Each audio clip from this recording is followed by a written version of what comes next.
I listed the highest death benefit ones for both you and your wife that I designed. Right.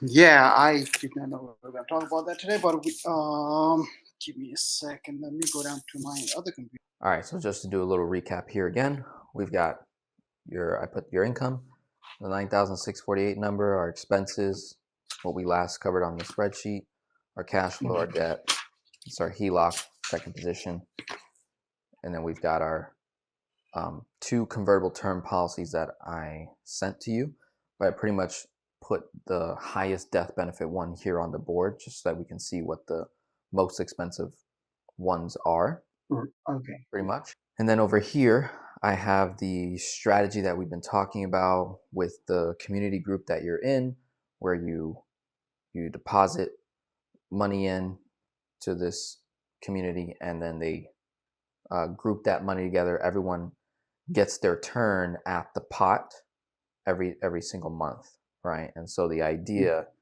is that you would be the first to receive the initial payout, which would be 19,000. So you're going to be contributing 1,000 a month, right, to the group. So that's part of our expenses. The group hasn't started yet, right? Yeah. Okay. I'm gonna add. So it's 1,000 a month. We're gonna be second or third, and then after we get our share, we have to pay 1,050. So it's gonna be 1,050. 1,050 or 1,000? Yeah, 1,050. Okay, so we'll just go like that. So 1,050 every single month. You're probably going to be second or third in line. And so to initiate entrance into the group, we need to contribute $1,000. 1,000, correct. Right. So we have the initial pay-in of 1,050. We're in July now of 25. So most likely the group isn't starting yet, or do you think it's going to start by August? What do you think? That's what they're saying. August. Okay. They should start. I think they're gonna start in August. If they don't start in August, September definitely. Which means that the cash flow we had for June, the cash flow we produced for July, we shouldn't have to go into debt to come up with this initial 1,050. Would you agree with that? According to the numbers, yes. Okay, cool. Yeah, so that's the goal. Hopefully, we don't have to really, run any expense or anything on any card to add to our debt. We should be able to just pull from cash. Right now, we're just paying the monthly minimums on everything. Whatever we're cash flowing, we're holding on to it for this initial pay-in to the group, the 1,050, most likely starting in August. The numbers that I have here are old numbers, right? So that will give us an overestimation, room for error in terms of our numbers here. So should we receive 19,000 by now, it'll be October or November. That's a few months from now. We would still keep paying the minimums on everything. And our goal is just to, whatever we cash flow is being dedicated towards the 1,050. So it'd be August 1,050, September 1,050, October or November. You don't pay 1,050, correct? You would just get 19,000. Right. Okay. So once I receive this payout of 19,000, we had initially planned to pay off these 4 debts. They scored the lowest on the cash flow index formula of what we mapped out of all our debts, which means we're obtaining the most amount of cash flow in the shortest amount of time. So we have a car loan, $615, credit card, $100, a loan, $461, another loan, $269.50. That's the affirmed debt. That second loan we have for 2265 should be over by September, October, I think. Right. So if it falls off by the time you receive your payout, we'll just add another debt that was in the cash flow index, pretty much the next one that was lined up to be paid off. So if we go, but then I'm sure the student loan is going to kick on. So we take a look at our spreadsheet. So obviously we leave the mortgage alone. We leave the HELOC alone. We got The first debt was the Happy Money one, which is likely to fall out. That got a 4.91, so that was first. We see here second. The third debt is the Affirm debt, so we're knocking that out. Fourth was the credit card, so we would do SoFi next. Okay. So SoFi would be the next one in line if Happy Money is pretty much done by the time you get your payout. And it's roughly around the same amount owed, right? 2,200 right now. Is at 25. So by the time we actually get there, it might be around 2,400, 2,300 owed. So we would, that would be the next one. So you'll just earmark that. Most likely that'll be the next one that we pretty much hit. And the goal is to create enough positive cash flow to support the contributing of 1,050 for the next, I think, 10 more months or so after 19 months after getting your first payout of 90,000. So from I get a payout October, 19 months from there, right? So if these get eliminated, and then mind you, if we pay off that other card to replace that one, it was 74. Yeah, $74 of cash flow. So far, we're looking at a cash flow increase of $1,445.57 plus our existing cash flow that we have puts us right around this number of the $1,949.83. And to update it even more, we could also throw in the 74 minus 1050. So now we're at 973. This is the estimated amount of cash flow will be around. So that means we have enough cash flow to cover that 1050 payment every month.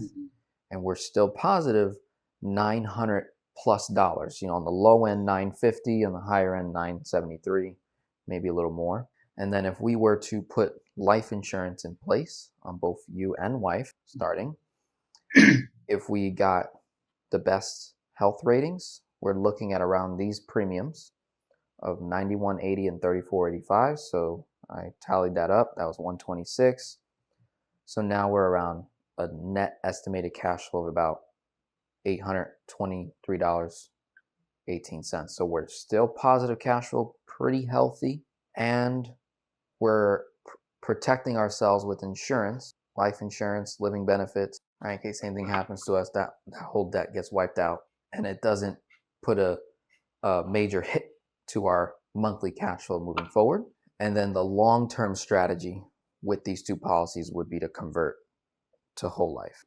So that's after you're done with the group and we've paid off even more debt. Now we're going to be, upwards of $19,000, $2,000, $2,300 or more in cash flow, which we can then take a big chunk of that and just start driving it into the whole life once we're ready to do that. So this company is Lafayette. This was on wife, 38 years old, assuming we got the best health rating. If we get a lesser health rating, then that premium will be slightly higher. So just keep that in mind. I recommend when it comes to term insurance, paying it monthly. There's not a huge difference in savings if you pay it in full. Okay. Yeah. So I prefer to give as little as possible on a monthly basis because I'm still getting the same amount of coverage. Right. So here's the breakdown. We have a 10-year window where we maintain this $1 million death benefit. So this is a 10-year convertible term. That would be our premium costs every year. And obviously, before we get to year 10, we want to convert to whole life because if we don't, this price expires and then you see how it jumps, right? Where it costs $5,110 to have $1 million of death benefit. And it just keeps jumping, right? It gets more and more expensive. So that's where term no longer becomes valuable. Term insurance is very valuable when we've got other financial moves being made, such as investing, paying off debt, right? These different things where convertible term, we're able to get the most amount of coverage for the least amount of cost, so it doesn't hurt our cash flow. And the idea would be that we'd get ourselves in a much better financial position within the next 10 years or less. And then because you got not just any kind of term, but convertible term, you're able to secure your original age and health rating years later. So if we were to convert this in year 8 when wife is 46 years old, it'll be as if she was still 39. So we still maintain that cost, Okay. and we maintain the health rating. But when we convert to whole life, it's less about what does it cost, it's more about how much can we contribute into this whole life design. All right, so that'll be a discussion that we'll have later down the road. But I just want you to know Okay. there's going to be a mindset shift where it's like at Right. first we were all about cheapest amount of expense for the most amount of death benefit coverage. Then it becomes, then you flip it to what's the max amount of money that I can contribute into this whole Okay. life for the least amount of death benefit coverage required. And when you do that, you flip it where you're going to have more cash value up front to be able to use. And that's where we start to build our own banking system. We start to build our own tax-free savings account. And then what will happen Sure. is the death benefit may go down depending on how we fund it, even though we're putting in a significant Right. more amount of money. But over the long haul, that death benefit's actually going to increase in time. Okay. So that was wife's. Pretty simple, straightforward.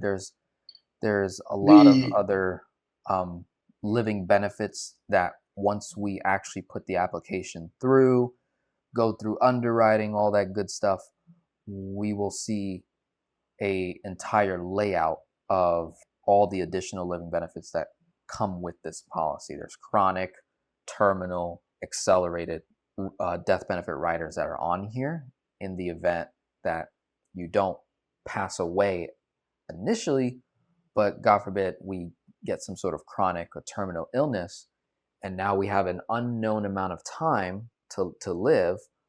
We're able to go to the insurance company and actually receive a large portion of our death benefit while living to be able to cover huge medical bills, tests, Right. things like that, to make that time that you have less stressful from a financial perspective. Okay. So this one's yours. All right, 47. Again, if we get the best rating, we can expect this number, 9180, being the monthly premium. So it's just a quote, and go up. This would be a total premium in a year, 1102, same thing, 10 years. If we were to extend the length in time, say 20 years or 30 years, it's going to increase our premium that much more. So that's why I just did 10 years, because I'm really Okay. confident that you'll have the ability to convert this to whole life later on. Okay. All right. Okay. So the numbers after 11 doesn't really matter, right? Correct. It's totally Okay. irrelevant because you're not going to renew this Mhm. account. What we could do is go through underwriting again at 57 and see what we could Mhm. qualify for. And that's not a problem. I Right. do that. I recommend my clients to do that anyway. Like, let's just see how much more insurance we could qualify Right. for just to know. Right. Um, so yeah, even if we got to 57 and let's say you canceled this term and then renewed it and you got approved, you're going to pay way less than that number, way less. Right. Right. Like I just wrote a term policy on my mom who is 58 years old, and we're paying what you're paying, about $90 a month, Mhm. and her Mhm. death benefit coverage is 250,000. Okay. So if we had to take a guess, if you were trying to maintain the million, we could do 90 times 4 or 5x, and that's sort of where we would be for you Right. if we wanted to renew it. But Okay. that would require going through underwriting. This is only to the U.S. citizen, right? I'm sorry. Like if my this is only for like U.S. citizens, right? Like I'm just trying to think of my dad, my parents, right? Um, Correct. Correct. Okay. I think there is a way.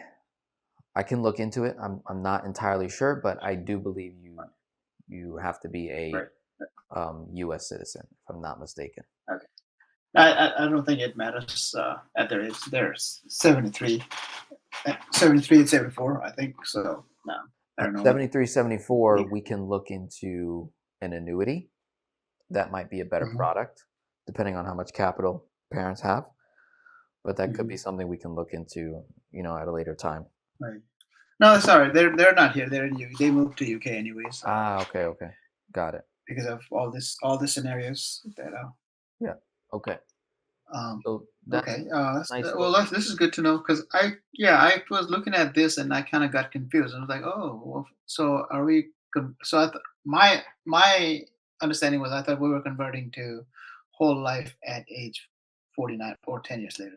That's that's why the number was so high. That's what I thought. Okay. The cumulative premium on this term life does not really matter, right? That number we don't care, right? Correct. It's just showing you how much you've paid over a, a time period, 10 years, 20 years, whatever, Right. what it would look Because like. in term we're not, because for term we can't borrow back, correct? Correct. You're just Okay. getting the insurance coverage. Right. Okay. Yeah. Gotcha. So the idea would be, okay, Denzel, it's been 2 years. I'm in a much better financial position. Let's go ahead and convert these to whole life so that I can start building my tax-free bank, so that I can start Mm, saving money tax-free and earning in the cash value. yeah. In that note, Denzel, so why do people have like three, four different policies? Uh, for a numerous amount of reasons, but I would say some of the common ones I come across is, for example, I'll just use me as an example. In 2018, I got my first policy saving $500 a month. And my income was at a certain place at that point in time. That's what I could Hmm. afford. 500 bucks a month. So that was like 6,000 a year. That was one whole life. My income then jumped. And then I got a second policy in 2019 funding 70,000 a year. So right away, I already have two whole life policies Hmm. simply because I have the ability to save more dollars, put more money away. And that's one of the primary reasons I do it and other people do it, is because Yeah. they simply are increasing their wealth or increasing their income, which means Mhm. they are able to store more money away safely. But not only that, they're also thinking about more death benefit coverage, because essentially Okay. what people are doing is they're purchasing their future net worth in advance in the form of a death Mhm. benefit. And the more you're able to secure, the more wealth you're able to pass on from a legacy standpoint, but also from a protection Right. standpoint while living at the lowest amount of insurance Mhm. expense, because the younger you are, the cheaper it is. The older you are, the more Right. expensive it gets. Right. Right. And you can even get to a point where you become uninsurable depending on your health, Right. age, Yeah. things like that. So that's one of the main reasons. I'd say that another one, there might be some people do like a layering to it. For example, one way is, let's just say I was able to qualify you for $3 million of death benefit, right? And let's just say you had a more cash flow to work with. What you could do is you could buy two or three term life insurance policies, convertible, and you could have one term that's a 10-year, one term that's a 20-year, and one term that's a 30-year. What that allows you to do is, you're number one, you've just secured $3 million of death benefit, and you diversified it over three different policies. And let's say you got the same health rating, which should be the case. You get the same health rating across all three. You have a total of $3 million of death benefit. But instead of having to be forced to Mhm. convert all $3 million within the first 10 years, you're actually giving yourself time to convert over a 30-year window. And what that Right. does is it makes the cost cheaper. So if I wrote you a $3 million term for 30 years, it's going to be super expensive versus a Mhm. 1 million for 10 years, 1 million for 20 years, 1 million for 30 years.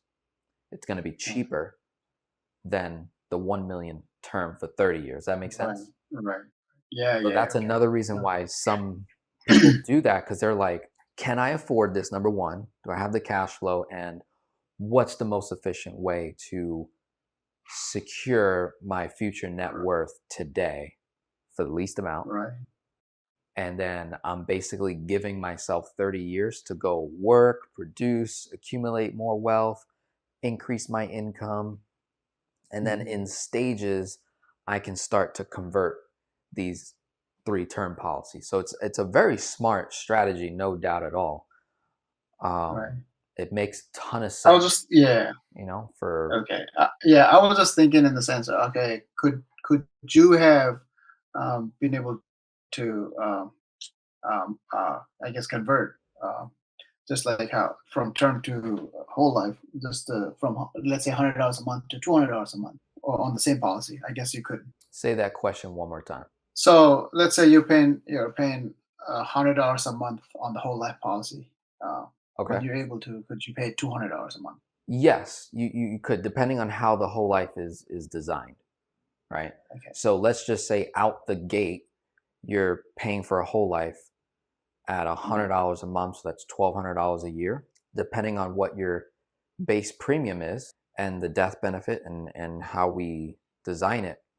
We could have $1,000 premium on that, but you have the ability to contribute up to close to like $10,000, let's say, in that whole life. Okay. Yeah. So maybe you start out, all I can do is 100 a month, but I want the ability to pay in 5,000, 10,000. You can only go so high with so little. So Right. the Right. typical rule of thumb, depending on the company that we're looking at, will allow you to do up to 10x what your base premium is. So if your base premium is a thousand Okay. bucks, depending on how it's designed, you can go up to close to about 10x what your base premium is for a Sure. period of time, not forever in the whole life, but for a period of time. So that's And one we were way. doing this whole yeah. Sorry, go ahead.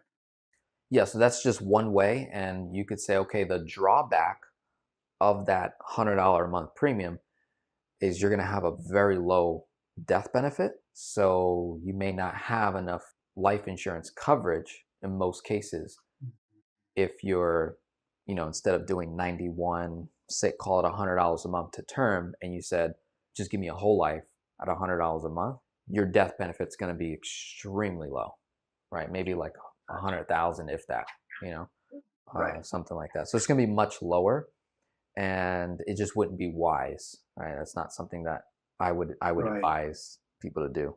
Does that help? Yeah, yeah, definitely. Okay. So the first step here is we just simply put our application in, right, to apply, go through underwriting, and see what we qualify for, right? So again, the cool part is based on the quotes that I got, I showed you a $750,000 term and then like a $550,000 term. So when you look at the amount of coverage you already have, right? We were going through the math. It's like the $1 million was a pretty good range. And so knowing that, okay, a million is only going to cost me 91 if I get the best health rating, that's pretty cool, Right. you know? So that's why I just said, yeah, we might as well just go for the most.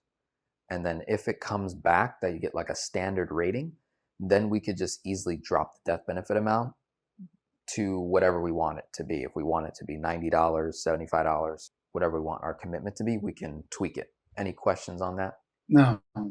Cool. So that'll be our first step there, is getting that going through underwriting. This will take about 2 months or less to put the Okay. application in, go through underwriting. You have to do a medical exam, more than likely. Sure. Maybe your wife may not have to, Okay. depending on the amount. So each company has like these limits where if you're this age and this amount of death benefit, you can do something called fluidless underwriting, and they'll get your medical records. If they don't see anything, they push you right through, and that's going to be much faster. But if they're like, we require a medical examination, I always tell people to fast the night before, and I recommend people book their medical exam early in the morning so that it's super easy to fast. The night before you go to sleep, Right. right? You wake up, don't eat anything, do your appointment between 7, 8, 9, 10 a.m., something like that, and be sure not to drink any alcohol. Be sure not to overindulge in anything that would like throw off your blood markers, right? So don't Mhm. go on a dessert rampage, the 2 days before. Like, just be real mindful of that once you book the exam. Some people will try to be real clever to try to get the best rating possible. Some people go on a little bit of a cleanse, maybe, Right. and they'll try to change their diet a little bit. And if they start 20 days out or 15 days out or something like that, sometimes that can really help. But the major things are, don't drink, don't smoke. If you do smoke, um, we'll have to put that in the application so that we Right. know. If this is something I've been kind of learning more about, but it obviously has become more popular over the years, is vaping. So Mhm. vaping falls under tobacco rating as Right. well. But now I think there's people who do it recreationally, like they barely do it. But if there's no medical history or record of you actually ever vaping, then that may not pop up on the medical record. So, for example, if you smoked once in your life, you don't have to say that I'm a smoker, right? Um, Okay. you don't have to do that because at that point, it's fully out of your system. If you have any health concerns, any diagnoses in the family, any kind of cancer, brothers, sisters, mom, dad, grandparents, you'll be asked that in the questionnaire. When you do fill out the application, you're going to get connected to my business partner Sebastian to walk you through the whole process, and we'll take you through a whole questionnaire. So you want to set aside 30, 45 minutes to be able Sure. to do that for you and your wife. Mhm. And you'll need to have all your information ready: driver's license, social security, um, address, home address, your doctor's information, their address and phone number, so that the insurance company can pull medical records from your primary care physician and then go from there. Any questions Sure. on that? No, no. Yeah, Yes. pretty simple. And again, if you don't remember anything, like you'll get reminded, you get emails, things like that. So again, all of that is completely free. There's no cost to that until we get to an actual approval, and then the contract is sent to us. We'll look at that contract, and I'll show you all these other additional benefits that come with convertible term to keep in mind. Mm. So, Yeah, I almost went through this medical for the whole life policy with I want to say with the IBC Corps or oh, okay, gotcha. back when I saw your video with Yeah, I think I cool. forgot his name, Brian or something. Okay, This cool. is this is a few years ago, Yeah, great, great. and then something happened, and then I didn't go. I Well, just wasn't sure, right? here we Because are there's a now. lot of It's coming yeah, back. It's exactly. coming There's a back lot around. of things. Yeah, there's a lot of people that talk about how whole life is a scam or whatever, and then I was never a believer of a term life either. So yeah, and Well, I think it's a lot of it is false on like the which influencer you really believe in. yeah, most of the time people are not like really looking into the material, Mm, and depending on what kind of experience that person might have had, either with term life or with whole life, or we hear statistics or we hear stats, you can make a strong argument for both sides. I can see where whole life doesn't make sense for someone, or even term, and they'll right. look at something else.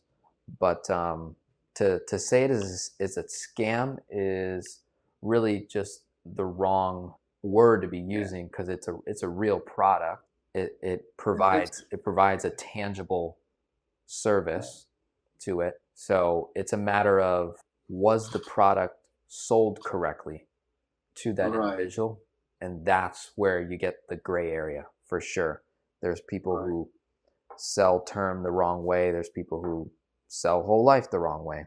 And us going through the work that we're doing here, you're able to have that confidence, like, yeah, I'm not just relying on him. Like I understand what's happening here. I understand what this contract says and what it covers and what it doesn't, and that's what I like to do with my clients. It's like fully equipped where it's like, you don't need me to validate a decision. You're making a decision because you did the work. You put the time in, you did the research, you have the facts in front of you, and you're able to proceed in life efficiently. Cool. So I think that's everything. I think we're good. I think we covered everything unless you have additional questions. No, I don't really have questions. Great.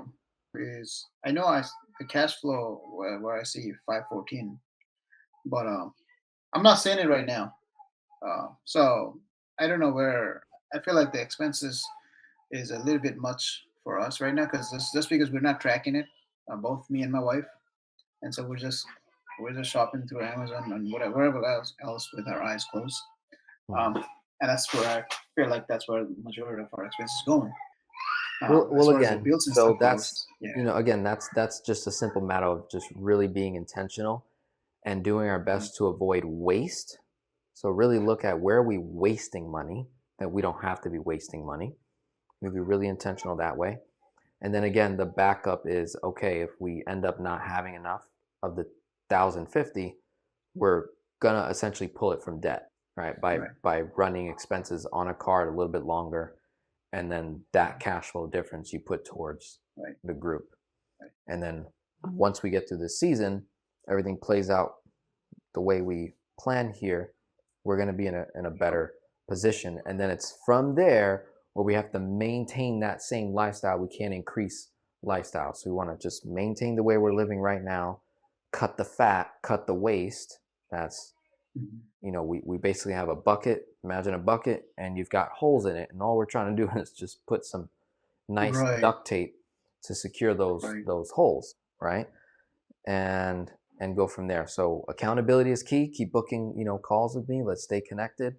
Let's go through this Yeah. process and we'll keep building it Right. out. Right. Hopefully this you can show to wife and this will help us really all come together as a team. We're all on the same page and we want to win. We want Right. to see this happen for your family. Yes, definitely. Beautiful, beautiful. Putting it on a rent, right? But then we're gonna have to get another house, a little bit bigger house, and so the plan is to figure out how we're gonna save the down payment, right? Come up with a down payment. Yeah. So I guess that's the next. This is the start of it, right? So we're going to build Right. up to that, but this is where we're starting, so we'll build from there. Hmm. That's good. All Beautiful. right.